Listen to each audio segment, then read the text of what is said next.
Sir, kung pabalikin mo ako sana pagka-presidente, I will make up for the yung kulang na ano. Kawawa naman po yung mga pamilya, Mr. President. Actually, marami po mga napatay na hindi po nabibigyan ng hustisya, and I think this is not a laughing matter, Mr. Chairman. This is my message, sir. Yes. Pagka pumasok ka sa droga, pumasok sa krimen, iyo yan. But iyo yan. yes, but Mr. President, you manifested. Yes. And they heard me say that do not do it because I will kill you. Yeah, but Dahilan sa Tagalog po ang inyong opening remarks, hayaan po niyo ko na mag-English naman. Sapagkat mayroong isang abogado dito, ininsulto ang isang member ng Quadcom na hindi raw marunong mag-English. Gusto ko pong sabihin sa abogadong yan na ako po ay marunong mag-English. Baka mas marunong pa ako sa kanya mag-English. Gusto ko yung abogado natin na nang insulto dito sa isang member natin dito, makinig na mabuti at i-correct niya ang English ko kung kinakailangan. 30 minutes po ang kanyang inubos. I think I will not be delivering any opening remarks, and advice lamang po kay sa ating chairman, huwag mo masyadong seryoso yun yung mga bashers mo. As a matter of fact, madami po talaga mga bashers, pero alam mo, mga troll farms yan eh. At wag na lang po nating intindihin. Kung ayaw mo masaktan, no, edi wag kang magbasa. I think we all know na marami po talaga itong mga troll farms, at yan naman po talagang ginagamit na taktika against us all. But Alam mo talagang marami, pero hindi ko binabasa yan. Hindi ko inaalala yan. Gusto ko lang sabihin sa DDS troll at DDS vloggers, ilang boto ba ang ibinigay nyo sa former president sa botong ibinigay ng Baptist community sa kanya? Ilan po ang tanong ko. Thank you, Congressman Abante. You have made your point in your opening statement. So we will now proceed. Instead of delivering an opening remarks, you said you're going to show a clip. Is that? magandang umaga po, Mr. President, at sa lahat po ng mga resource persons who are here today. Magandang umaga po. Isahin ko na lang, and I will not repeat it. I did it as a matter of principle to protect my country. That is the long and short of it.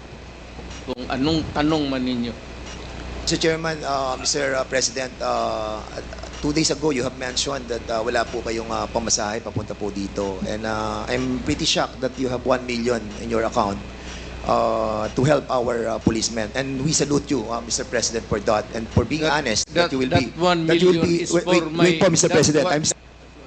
Mr. President, I'm still have the floor, Mr. President. Excuse me. For my As much- medicine and subsistence. Let me remind everybody to please calm down. Let the person talking finish his sentence first before you interject. Okay? Yun lamang po ang aking paalala sa lahat.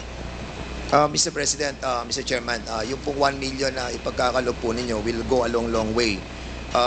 And we are very thankful because marami pong mga officers po natin, mga kapulisan po natin na natanggal na po.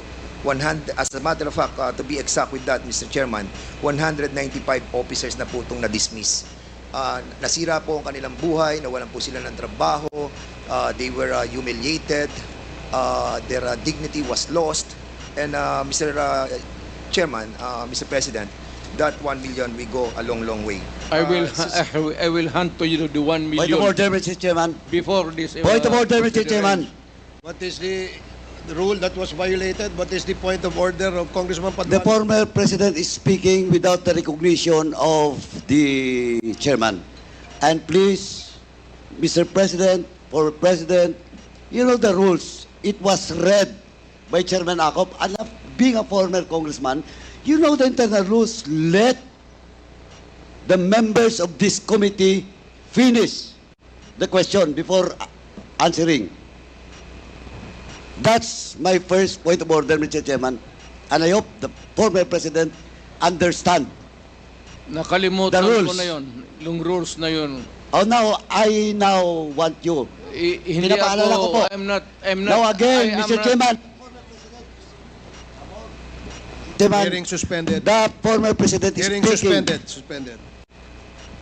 Hearing is resumed.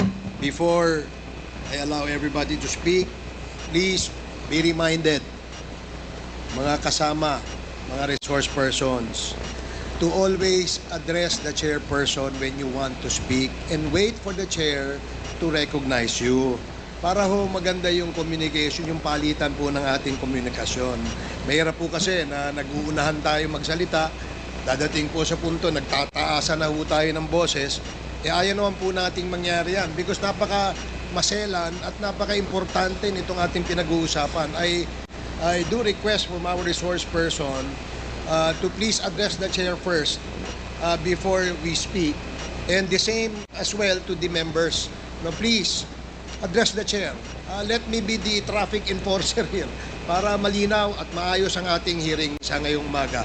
Mr. Chairman. We will now proceed with Congressman Dan Yes. Fernandez. Mr. Chairman. Wait for the chair to recognize you first, please. I'm sorry, Mr. Chairman. Ulitin Sige po, Okay. please wait for the chair to recognize you before you speak. Now you are recognized, Congressman Dan Thank you, Fernandez. Mr. Chairman. If you work for a government, there are rules to be followed. It is not just because you are a policeman that you're always correct. It is not safe to say that you are a mayor that you are always correct, that you rule the city by your own. Maraming nagkakamali, and there must be a reason for their dismissal. There cannot be a dismissal without a lawful ground. Kung napaalis yan, sir, meron talagang kasalanan. Hindi mo pwedeng basta i-dismiss mo lang yung pulit. But you made the promise, Mr. President, that sagot nyo sila. Sagot ko, That after 6 years, ngayon lang po tayo magbibigay ng tulong para po sa kanila. hindi. The record will show, Mr. President. Hindi mo, yan ang record. Hindi, walang record ng bigas, pati pera, No, Mr. President. binigay ko What sa I'm trying to pamilya say, nila. the record will show that wala pong tulong natanggap ang lahat ng ito. Hindi po ako nagsasalita nito, Mr. President. Ang nagsasalita po nito ay si Chief PNP Marbil. Alam mo si Marvin, you remind him, hindi nakalista yung mga bigas na binigay ko sa mga pamilya ng polis, pera, enrollment ng mga bata. Hindi nakalista dyan. You Mr. remind that Marbil, ito, huwag kang maniwala dyan kay Marbil. Wala ka dyan. Sandali lang. Yes, sir. I'm not trying to be smart, Alec. I'm sorry if I'm overdoing. Hindi, it's okay po, Mr. President. No problem po. It's not really, hindi ko sinasadya yan. Opo. I respect I was once a member of Congress. Medyo emotional lang kasi ako basta sa crime na talagang galit ako sa kriminal. We Baka- understand that po, Mr. President. Nandito na lang rin tayo. Pag nahuli ninyo, patayin nyo lahat. Huwag ninyong dalhin sa Mr. pupunta ng presuhan niya, papakainin ko pa yung mga Mr. President, thank you so much for refraining yourself from speaking bad yeah, words. sir. We appreciate that. No? Nakikita po namin na talagang pinipigilan nyo ang sarili nyo. takot ako sa inyo, sir. Hindi po, sir. Natutuwa po kami dahil nga nagiging maayos po yung Hindi, ating pong, usapan po, sir. Sir, kasi po may... Sweating hands, oh. Takot talaga ako sa inyo. kami rin po, malamig din po kamay namin dahil sino po ba yung sinasabi na assistant na magdi-disburse po ng pera para sa reward system? Yes. Sino po, Mr. President? Hindi ko na sinong kahiro doon. A police operation cannot be funded by private money. That is not allowed by law. In accordance with the rule of COMELEC, yung excess money po na ginagamit po natin sa kampanya must be returned back to the COMELEC, Mr. Chair, to the donors, Mr. President. Maniwala ka yung... Hindi, yun po sinasabi ng COMELEC, Mr. President. And yun po yung ka sa batas COMELEC. na atin po dapat sundin. Tanungin kita, sinong kandidato nagsauli Mr. na President, you cannot ask question. We will be the one asking question. That's why I said, Kasi po kami po, pag nakakatanggap because po, it Mr. President, I is still have the floor. incongruous Mr. President, Mr. public President. interest to protect public interest. Kaya nga po, Mr. President, Yes. na-utilize po yun. Yung sa, Yes, correct. Thank you. Mr. President, your pronouncement that don't destroy my country cause I will kill you. Does this pertains to all of these elements, Mr. Hindi naman. Sir, I was really particularly worried because yung droga kasi ang target yung mga bata. Hindi tayo. Ang droga na distribute dyan sa mga high school, dyan sa mga ano, kung ang next generation ng Pilipino puro bangag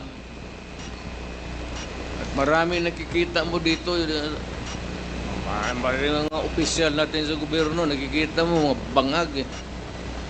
Alam mo na kung sino ang bangag, tinatawag nila kaya ako, sir, I'm just being, I was being a father of the city. But talagang galit ako sa kriminal. Those in trafficking sa drugs, may utak yun. Yun sila ang nag-traffic ng drugs. And they avoid taking drugs because alam nila na kung malulong sila sa droga, hindi na nila magamit yung utak nila. Mr. Kaya, President, yung yes. sinabi nila na hindi lahat drogista, tama yun. Yung Pero ito po ay mga collateral damage. Sabi nga po, shit happens eh. Di ba? Sabi ni Gerald Bato. So, if ever that meron pong collateral damage, meron pong mga shit happens, will you consider this as a failure of the war on drugs? hindi, I would say that it was maybe unnecessary. Lumaban po sila? Or pinatay nyo silang walang laban? Sinabi ko sa kanila, Hindi, sir, Mr. President, pinatay nyo po ba siya ng walang laban or lumalaban po sila? hindi, lumalaban. Kasi, So- kasi pag raid, siyempre, agawan ng kung anong mapupulot nila. Pero kung lumaban, pasensya tayo. So, ito po yung namamatay, binabayad po 20,000 to 1 million. Hindi yan, sir. Ganito yan. Hindi, yung po ang tanong ko, Mr. President. Hindi, ganito nga. Sige po. Ito na yung answer ko eh. Sige po. Yung may police operation, alam ng police lahat yan, pinupunduhan ko yan. O ito, for a particular project. Pagka na-accomplish nila yan, sir, may sobra, magsabi ang police officer o lead official, sir, may sobra, hindi na ubos yun. Hindi na yan. For the boys. And you have spoken about the reward system. And sinabi nyo, patay o buhay? Patay, better. Buhay, okay lang. Correct. Yes, so ibig po sabihin ay mas okay sa inyo kapag patay. Mas maganda kung patay, sir. And that's the reason why we are trying to encourage our citizens to kill all those addicts. No, not addicts. To kill the criminals. Not addicts because addicts are victims. I will admit na ang order ko yung mga drug manufacturers, pati yung mga big time drug distribution, patayin. Hindi ko, I will not deny it. At kung ako mabalik ako pagka-mayor, tublahin ko yun. And out of that 100,000 that you have mentioned, ang reported lamang po na namatay is ay almost 20,000 to 30,000. So, were you Kulang. disappointed on this, Mr. Kulang. Kulang? Were you disappointed that it's only 20,000 to 30,000? Sir, kung pabalikin mo ako sana pagka-presidente, I will make up for the yung kulang na ano. Kawawa naman po yung mga pamilya, Mr. Well, Mr. President. Actually, marami po mga mga napatay na hindi po nabibigyan ng hustisya, and I think this is not a laughing matter, Mr. Chairman. This is my message, sir. Yes. Pagka pumasok ka sa droga, pumasok sa krimen, iyo yan.